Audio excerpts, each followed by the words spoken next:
Good evening, this is Shalini. Welcome to 6 TV. ఇక bulletin విశేషాలకు వెళ్లే ముందు ఐటీ శాఖ మంత్రి దుద్దిల్ల శ్రీధర్ బాబు మాట్లాడుతున్నారు. లైవ్ చూద్దాం.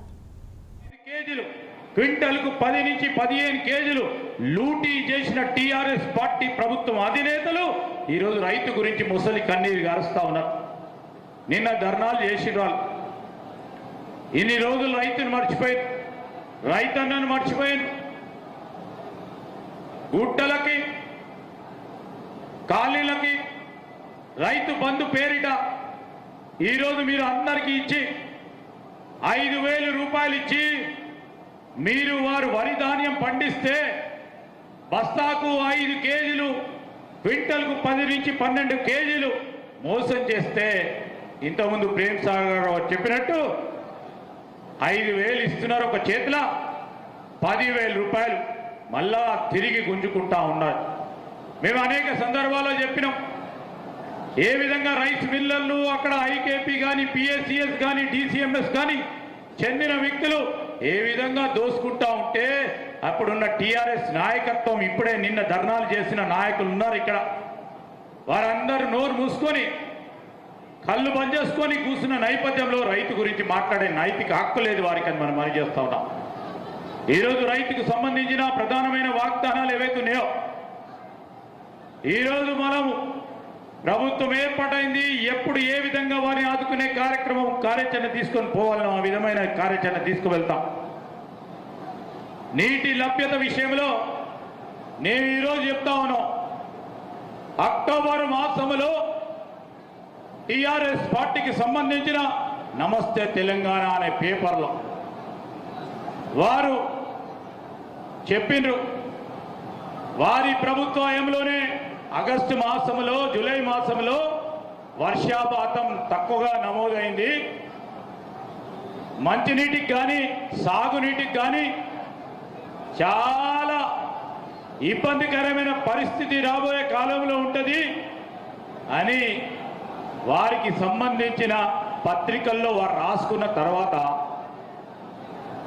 ఈరోజు ప్రకృతి వైపరీత్యం వల్ల వర్షాలు పడలేదు. వారి ప్రభుత్వ హయాంలో కరువు మనం తీసుకొచ్చినామని చెప్తున్నారు. వారి పేపర్ ద్వారా కనీసం తెలుసుకోండి, నీళ్లు తక్కువ ఉన్నాయి, వృధా చేయకుండా సాగునీరు త్రాగునీరు విషయంలో రాబోయే సమయంలో ఇబ్బందికరమైన పరిస్థితి ఉంటుందంటే ఈరోజు మనం వచ్చి 3 నెలలు కాలే కరువు తీసుకొచ్చినట్టు మనం ఏమైనా దేవతలమా? కరువు కానీ పుష్కలంగా వర్షాలు పడటానికి ప్రకృతి కనుకరిస్తే మనం నడిచే వ్యక్తులం కనుక దాన్ని ఏ విధంగా సరైన దారిలో పెట్టే ప్రయత్నం మనం అందరం చేయాల్సిన బాధ్యత మన పైన ఉంటుంది. వారికి చేతగాక అప్పుడున్న సంబంధిత అధికారులు నిర్లక్ష్యం వల్ల నిర్లిప్తం వల్ల ఈరోజు కాళేశ్వరం ప్రాజెక్టుకు సంబంధించి ఆ బ్యారేజీలు కృంగిపోతే అది కూడా కాంగ్రెస్ పార్టీలు ఏం చేస్తలేరు అంటారు. ఒక పక్కన వారి మిత్రపక్షమైన బీజేపీ వారు ఆ పార్టీకి సంబంధించిన ప్రభుత్వానికి సంబంధించిన నిపుణులు వచ్చి డ్యామ్ సేఫ్టీ అధికారులు వచ్చి ఈరోజు నీళ్ళు ఇక్కడ ఉండొద్దు, కుంగిపోతా ఉంది, మొత్తం బ్యారేజ్కే ప్రమాదం అయ్యే అవకాశం ఉందని చెప్తే నీళ్లు వారి ప్రభుత్వంలో నీళ్లు వదిలిపెడితే ఈరోజు ఏం చెప్తా ఉన్నారు? నీళ్లు వదిలిపెట్టిందని. ఇప్పుడు కూడా చెప్తా ఉన్నాం, ఎవరు చేయాల్సిన పని వారు చేయాలి. ఇంజనీరింగ్ చేయాల్సిన పని ఇంజనీర్ చేయాలి, డాక్టర్ చేయాల్సిన పని డాక్టర్ చేయాలి, ఈరోజు మనం చేయాల్సిన పని మనం చేయాలి. అన్ని పనులు నేను చేస్తామంటే కాళేశ్వరం ప్రాజెక్ట్ లా ఉంటుంది. ఈరోజు మేము కూడా చెప్తా ఉన్నాం, కాళేశ్వరం ప్రాజెక్టుకు సంబంధించిన బ్యారేజ్ నిర్మాణంలో ఏ విధమైన అభిప్రాయం సూచన మరి నిపుణులు ఏ విధంగానైతే సలహా సూచనలు ఇస్తారో ప్రభుత్వం ప్రణాళికబద్ధమైన కార్యక్రమం తీసుకొని దాన్ని ఏ విధంగా ముందుకు తీసుకెళ్లే ప్రయత్నం చేస్తామో మా ఉత్తమ్ కుమార్ రెడ్డి గారు చెప్పారు. ఈ సందర్భంలో ఎన్నికలు వచ్చినాయి కానీ ఇష్టరాజ్యంగా అడ్డగోలుగా పార్లమెంట్లో ఒక్క సీటు కూడా గెలిచే అవకాశం లేదని బీఆర్ఎస్ పార్టీ వారు, ఇంకో ప్రకారం బీజేపీ పార్టీ వారు ఇంకే సందర్భం దొరకలేదు. పెద్దపల్లికి వచ్చే వరకు ఇక వారి వెంకటస్వామి గారి మన్మడేనా అని మాట్లాడతారు. మేము అడుగుతా ఉన్నాం, అంతకంటే మంచిగా ఉంటే చూడండి. ఒక చదువుకున్న యువకుడిని చూడాలని మేము చెప్పడానికి వచ్చినాం. ఒక మంచి వ్యక్తిత్వం ఉన్న ఒక చిన్న వయసులో ఉండి యువతరానికి స్ఫూర్తిగా నిలబడ్డ సోదరుని మీ ముందట పెట్టడానికి వచ్చినాం. ఈరోజు మేమందరం కూడా మిమ్మల్ని అడిగేది ఒక్కటే, కార్యకర్తలు నాయకులు, ఇంతకుముందు మీ నాయకులు ప్రేమ్ సాగర్ రావు గారు చెప్పినట్టు మనమందరం మన గురించి కష్టపడాలి. మీరు రేపొద్దున స్థానిక సంస్థల్లో మీరే నిలబడతారు. సర్పంచ్గా, వార్డు సభ్యులుగా, ఎంపీటీసీలుగా, ఎంపీపీలుగా, జెడ్పీటీసీలుగా, సింగిల్ విండో డైరెక్టర్లుగా, సింగిల్ విండోకు సంబంధించిన అధ్యక్షులుగా, ఇవన్నిటికి విషయంలో మనం మళ్ళా పునాది ఇంకా గట్టిగా చేసుకోవడానికి, ఇంకా ఇప్పుడు వచ్చిన మెజారిటీ కంటే పెద్ద ఎత్తున మెజారిటీ రావాలనే ఒక సంకల్పనతో ముందుకు నడిచే ప్రయత్నం చేయండి.